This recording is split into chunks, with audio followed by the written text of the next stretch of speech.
Hello दोस्तों, तो कैसे हो आप लोग। आप लोगों का एक बार फिर से स्वागत है आपके अपने इस YouTube channel target 10 free study material में। तो आज हम आप लोगों के लिए लेकर के आए हैं क्लास 8 का जो आप लोगों का फाइनल एग्ज़ाम होने वाला है 16 मार्च को।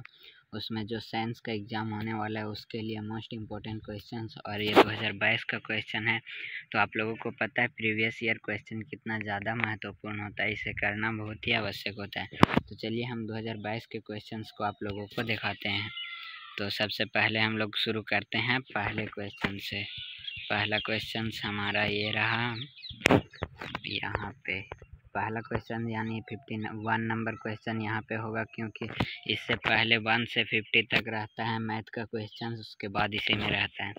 तो ये रहा 50 नंबर का क्वेश्चन। इसमें पूछ रहा है क्वेश्चन बल का क्या होता है। केवल परिणाम होता है, केवल दिशा होता है। परिणाम और दिशा दोनों होता है, तो इसका ऑप्शन नंबर 3 सही होगा। परिणाम और दिशा दोनों होता है। चलिए बढ़ते हैं हम लोग नेक्स्ट क्वेश्चन की ओर। बल का मात्रक है, तो बल का मात्रक होता है पास्कल, यानी ऑप्शन नंबर 1 इसका सही उत्तर हो जाएगा। पहले से टिक मारा हुआ है उसको आप लोग नहीं देखिएगा। चलिए अब आगे बढ़ते हैं। आवृत्ति का मात्रक है, तो आवृत्ति का मात्रक होता है हर्ट्ज, तो इसका ऑप्शन नंबर 3 सही उत्तर हो जाएगा।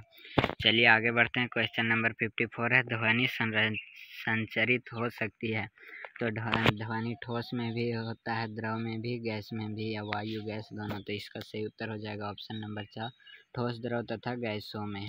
चलिए बढ़ते हैं क्वेश्चन नंबर 55। बल क्या कर सकता है, तो बल गति को बढ़ाता है, गति को घटा भी सकता है, वस्तु को आकार को भी बदल सकता है। ज़्यादा गति मतलब कि ज़्यादा बल लगा देंगे, तो इसलिए इनमें से सभी इसका सही उत्तर हो जाएगा। चलिए आगे बढ़ते हैं। कुएं से पानी खींचना कैसा बल है, तो कुएं से पानी खींचना एक अभिकर्षण बल है, यानी ऑप्शन नंबर 2 इसका सही उत्तर हो जाएगा। भार का मात्रक है, तो भार का मात्रक होता है न्यूटन। चलिए अब आगे बढ़ते हैं। Question number 58। आपतन कोण परावर्तन कोण के बराबर होता है, तो आपतन कोण परावर्तन कोण के बराबर सदैव होता है, यानी हमेशा होता है। आगे बढ़ते हैं। हम किसी अदीप्त वस्तु को देख सकते हैं जब कोई वस्तु अदीप्त है, मतलब हमको दिख नहीं रहा, अंधेरे में है, तो उसको हम कब देख सकते हैं, जब प्रकाश उससे हमारी आँखों की ओर परावर्तित होती है, तो ऑप्शन नंबर 2 इसका सही उत्तर हो जाएगा। चलिए आगे बढ़ते हैं। नेत्र का वह भाग जो इसमें प्रवेश करने वाले प्रकाश को नियंत्रित करता है उसे कहते हैं, तो आँख में प्रकाश को अंदर घुसने में कौन नियंत्रित करता है, तो ये आइरिस करता है। ऑप्शन नंबर 1 इसका सही उत्तर हो जाएगा। इनमें से कौन विद्युत धारा का सुचालक है, तो विद्युत धारा का सुचालक धातुएं होती हैं, तो इसमें लकड़ी धातु है, रबड़ धातु है, कागज धातु है। ये तीनों होगा नहीं, इसलिए इसका सही उत्तर हो जाएगा ऑप्शन नंबर 4 पीतल। चलिए आगे बढ़ें। तो आगे है, इसमें विद्युत धारा उत्पन्न करता है, तो विद्युत धारा चुंबकीय, ऊष्मीय, चुंबकीय एवं रासायनिक प्रभाव उत्पन्न करता है। आगे बढ़े तो आगे है, निम्न में कौन सा घोल विद्युत का सुचालक है। किस घोल से विद्युत विद्युत का सुचालक है, किसमें विद्युत पार हो सकता है, तो नींबू का रस इसका सही उत्तर होगा ऑप्शन नंबर 1।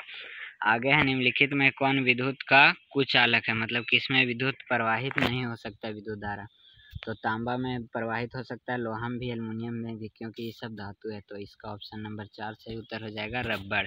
यह धातु है, इसमें विद्युत पार नहीं होगा, कुचालक है विद्युत का। वह अधातु जो विद्युत धारा का सुचालक है, एक अधातु जो विद्युत धारा का सुचालक है वह है ग्रेफाइट। ऑप्शन नंबर 2 इसका सही उत्तर हो जाएगा। आगे बढ़ें तो आगे है, निम्नलिखित में से कौन सी धातु सबसे अधिक अभिक्रियाशील है, तो सबसे अधिक अभिक्रियाशील होता है सोडियम। ऑप्शन नंबर 2 इसका सही उत्तर हो जाएगा। चलिए आगे है, एक ईंधन नहीं है, इनमें से कौन एक ईंधन नहीं है, तो सीएनजी एक प्रकार का ईंधन है जिससे हम लोग गाड़ी चलाते हैं, एलपीजी खाना बनाते हैं, बायोगैस से भी खाना बनाया ही जाता है, तो इसका ऑप्शन नंबर 1 सही उत्तर हो जाएगा। मृदा एक ईंधन नहीं है, मृदा को जलाया नहीं जाता है।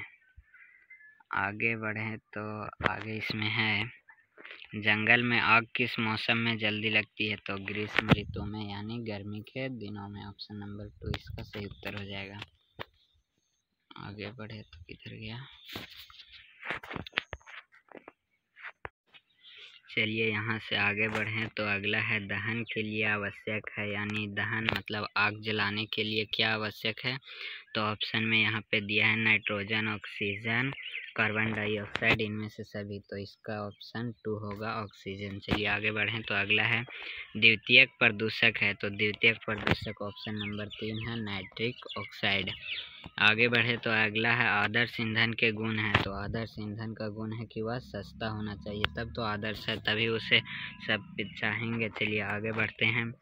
एरोसोल किस सूक्ष्म कणों का बना है। तो ये ठोस और तरल दोनों का बना है, यानी ऑप्शन नंबर 3 1 और 2 दोनों हो जाएगा। चलिए आगे बढ़ें तो अगला है आग उत्पन्न करने के लिए आवश्यक है। तो आग उत्पन्न करने के लिए ईंधन भी चाहिए, ऊष्मा भी चाहिए, वायु भी चाहिए, यानी इनमें से सभी। ऑप्शन नंबर 4 इसका सही उत्तर हो जाएगा। अगला है मोमबत्ती की ज्वाला कौन सा भाग सबसे गर्म होता है। तो मोमबत्ती का सबसे बाह्य भाग होता है वो सबसे ज़्यादा गर्म होता है। चलिए अगला है कौन सी गैस अत्यंत विषैली है। तो सबसे विषैला है कार्बन मोनोऑक्साइड। ऑप्शन नंबर 3 सही उत्तर हो जाएगा।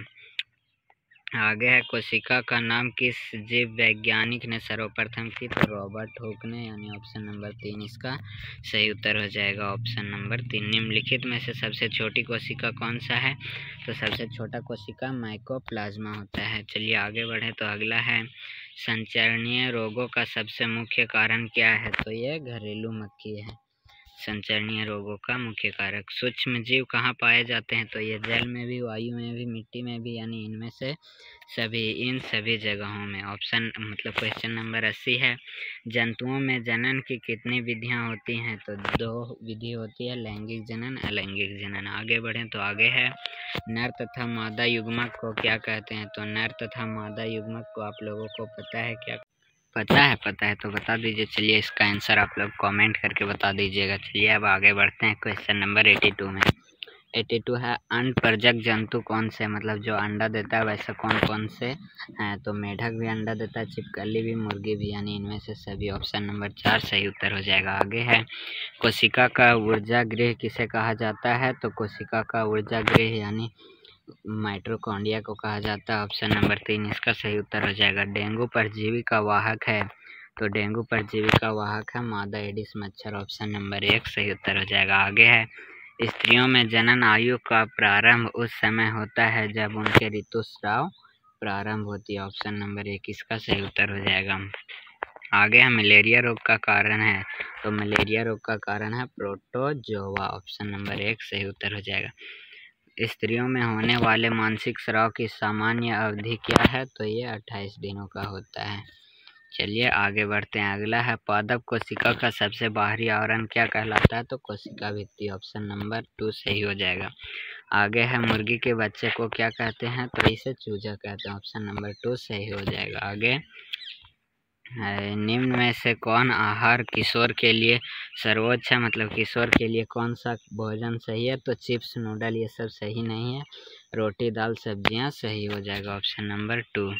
आगे है एड्स किसी संक्रमित व्यक्ति से दूसरे व्यक्ति में किस जरिए पहुंचता है। तो ये रुधिराधान से पहुंचता है, यानी आपके खून को दूसरे के खून में डाला जाएगा और आपको एड्स है तो उसको भी हो जाएगा। आगे है ईस्ट का उपयोग निम्न में के उत्पादन में होता है। तो ईस्ट का उपयोग एल्कोहल के उत्पादन में किया जाता है। आगे है आत्महत्या का थैली क्या है। तो आत्महत्या का थैली लाइसोसोम को कहते हैं। ऑप्शन नंबर 2 इसका सही उत्तर हो जाएगा। आगे है दूध को दही में बदलने वाले सूक्ष्म जीव हैं। तो दूध को दही में लैक्टोबेसिस बदलता है। ऑप्शन नंबर 4 इसका सही उत्तर हो जाएगा। अगला है प्रोटीन निर्माण का संश्लेषण होता है। तो ये राइबोसोम में। ऑप्शन नंबर 2 इसका सही उत्तर हो जाएगा। अगला है 99 सेकेंड लास्ट निम्न में कौन जीवाणु जनित रोग है। तो ये क्षय रोग है। ऑप्शन नंबर 3 इसका सही उत्तर हो जाएगा। अगला है हार्मोन क्या है। तो हार्मोन एक रासायनिक पदार्थ है। तो ये रहा साइंस का 50 इम्पोर्टेंट क्वेश्चन, यानी 2022 का क्वेश्चन। तो कैसा लगा वीडियो एक कमेंट करके बताइएगा, और वीडियो पसंद आए तो लाइक और अपने दोस्तों के साथ शेयर ज़रूर कर दीजिएगा। और चैनल पे पहली बार आए हैं तो चैनल को प्लीज़ सब्सक्राइब कर दीजिए, और व्हाट्सएप ग्रुप में नहीं जुड़े हैं तो जुड़ जाइए, डिस्क्रिप्शन में उसका लिंक मिल जाएगा। तो चलिए मिलते हैं नेक्स्ट वीडियो में, तब तक के लिए धन्यवाद।